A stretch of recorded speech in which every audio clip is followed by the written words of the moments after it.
farmers across the UK have reacted with deep anger and frustration following a crucial meeting with the Treasury regarding the government's proposed changes to inheritance tax.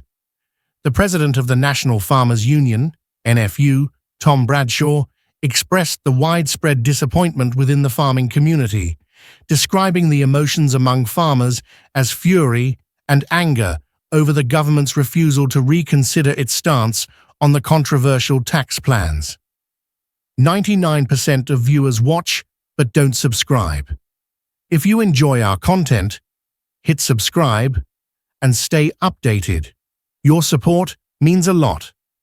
The NFU had presented alternative solutions aimed at raising funds while mitigating the financial strain on small and medium-sized farms.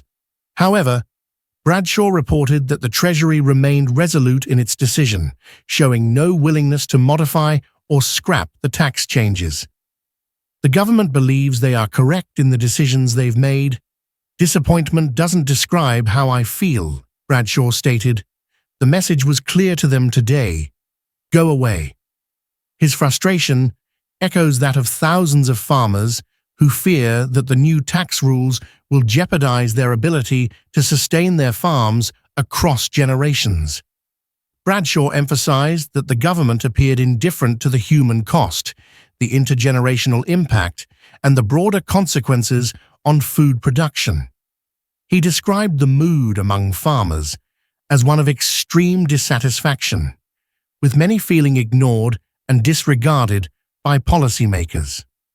The government's proposed changes, which were first introduced in the October 2024 budget, will impose a 20% inheritance tax on farms valued above £1 million starting from April 2026. The government argues that only the wealthiest farms will be affected, but farming organizations warn that thousands of small and medium-sized operations will struggle to remain financially viable under these conditions. In response to the government's position, the NFU has put forward an alternative clawback scheme. Under this plan, tax would only be charged when a farm is sold, rather than at the point of inheritance. This would help protect farming families from having to sell off their land immediately upon inheriting it simply to cover the tax bill. However, the Treasury has shown no interest in adopting this proposal, further inflaming tensions between the farming community and government officials. The policy has already sparked widespread protests, with farmers taking to the streets in significant numbers.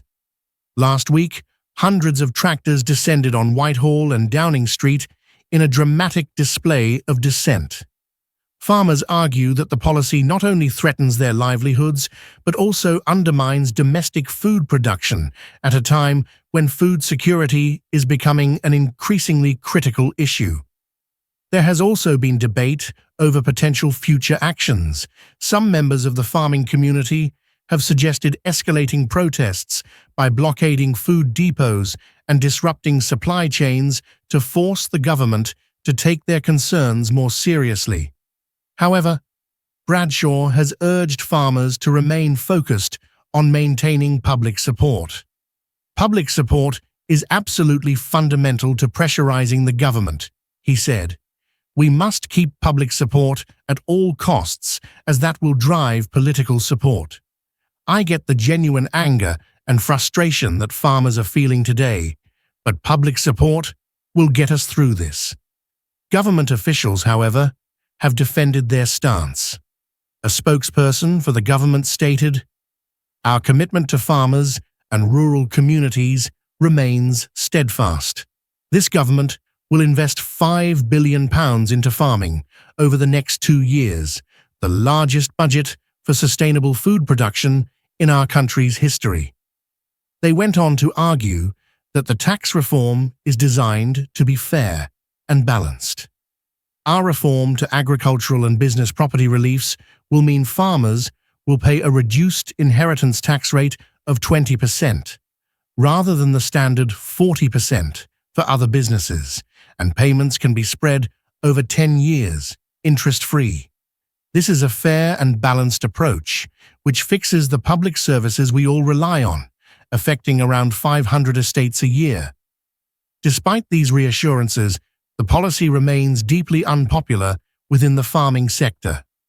Many see it as yet another example of government policies that fail to take into account the realities of running a farm, where land and assets are often worth millions on paper, but generate relatively modest income.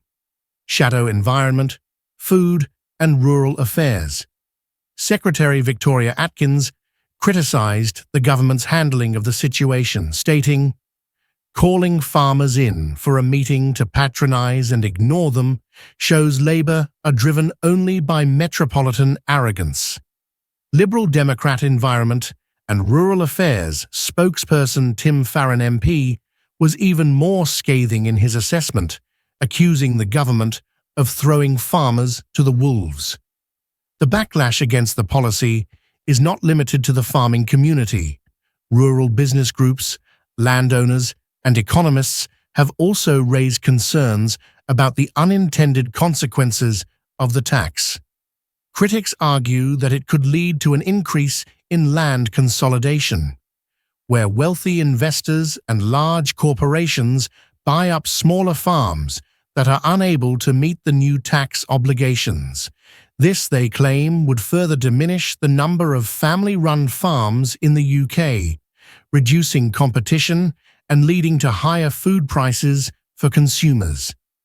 There are also fears that the tax change could exacerbate existing struggles within the agricultural sector. Many farms are already facing mounting pressures from rising costs, supply chain disruptions, and the impact of climate change. The added financial burden of inheritance tax could be the tipping point for many struggling farm owners, potentially leading to the closure of historic farms that have been in families for generations. The political fallout from the tax policy remains uncertain. With a general election looming, opposition parties are expected to capitalize on the discontent among rural voters. The farming community has traditionally been a key constituency for the Conservative Party, but many farmers are now questioning their support for a government that they feel is failing to protect their interests. In the coming months, pressure on the government is likely to intensify. Farmers' unions and advocacy groups have vowed to continue fighting against the tax changes, with more protests and lobbying efforts planned. Whether the government will eventually be forced to backtrack remains to be seen. But for now, the rift between policymakers and the agricultural sector appears wider than ever. For many farmers, the issue goes beyond simple taxation. It is about preserving a way of life that has sustained rural communities for centuries. As the debate rages on, the government faces a crucial decision. Listen to the concerns of those who put food on the nation's tables or risk further alienating a sector already under immense strain. The coming weeks will be critical in determining whether the government's commitment to farming is more than just rhetoric.